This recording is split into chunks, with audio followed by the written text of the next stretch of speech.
Did you know that cats can become infected with tapeworms? Tapeworms are infectious parasitic worms that live in the gut of many mammals, including cats.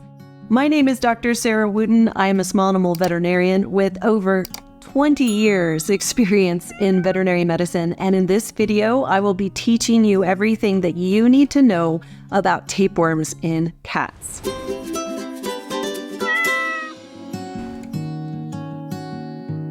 What are tapeworms? Tapeworms are parasitic worms that live in the gut of mammals. And in fact, there's several different species of tapeworms that infect several different animals.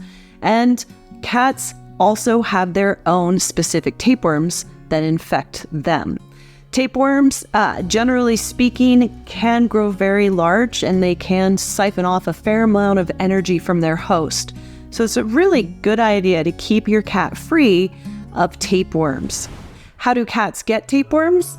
Well, cats can get tapeworms. The most common way that cats get tapeworms is by ingesting a flea that is infected with a juvenile tapeworm.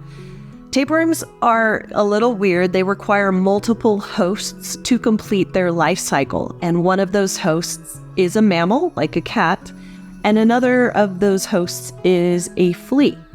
And what happens is the cat is grooming themselves and they accidentally lick off a flea and swallow it. And if that flea is infected with tapeworms, then your cat will become infected as well.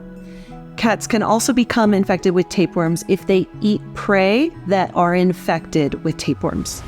The signs of tapeworms, fortunately, are fairly obvious. Most people notice the problem right away and tend to call the veterinarian and get in for treatment because, let's face it, it's gross. So what you will notice if your cat is having a problem with tapeworms is you will notice the proglottids, which are the egg sacs that break off of the main worm and they float down the intestinal tract and they come out the anus, they come out the other end. And then they either stick to the fur around the cute little bum hole, or you'll find them laying in the cat's bedding. These little proglottids, they can look like sesame seeds. They can look like little grains of rice. They're fairly flat and white and about the same size of a sesame seed or a grain of rice, depending on the species of tapeworm.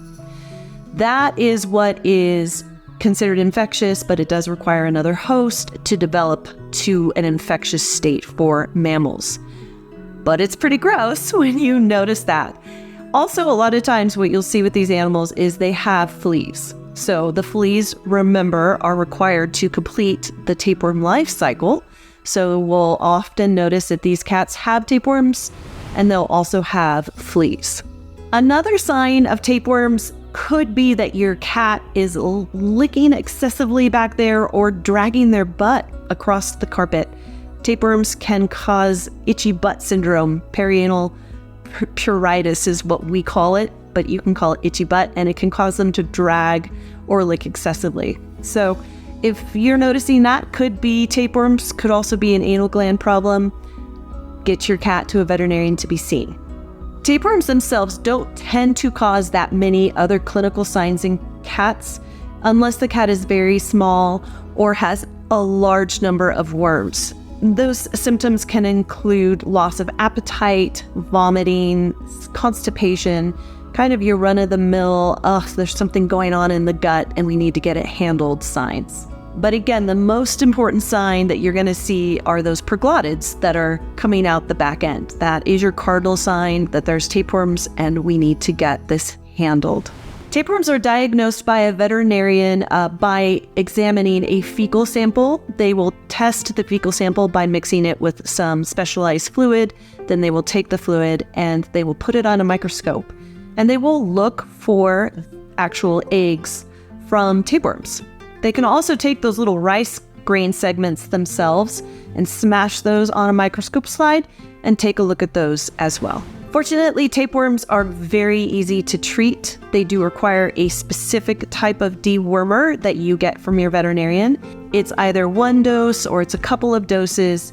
And once your cat is treated, you may see them actually pass dead worms in their stool if they have worms in there, but sometimes the worms just die and disintegrate and you don't see anything. Rest assured still, the dewormer is working and getting rid of the tapeworms that are in your cat. Prevention of tapeworms. It's always better to prevent problems than treat them, I say. And the best way to prevent your cat getting tapeworms is to keep them on flea control. Most of the times these cats are developing tapeworms, it's because they've ingested a flea that's infected. So if you have them on a flea control, especially one that kills fleas quickly, then they are less likely to be ingesting these fleas and they're less likely to be developing tapeworms. If your cat is a hunter, or make sure that you are taking away these prey items before they are being consumed. I would recommend having the feces of your cat checked every 6 months to look for any intestinal parasites, especially if your cat is outdoor or if they are a hunter. And have your cat treated if any parasites are noticed. Tapeworms are generally not a life-threatening situation, but they are a contagious infectious disease. They do cause additional wear and tear on your cat's system, and it's a good idea to make sure that these tapeworms are not in your cat because they are infectious to other animals. So there you go. The easiest way to keep tapeworms out of your cat is to keep them on a good flea control that keeps those fleas off of your cat. Also, keeping your cat indoors is a nice way to protect your cat against parasites, and then have their feces checked by a veterinarian at least every 6 months. That's all you need to know about tapeworms. Thank you so much for watching.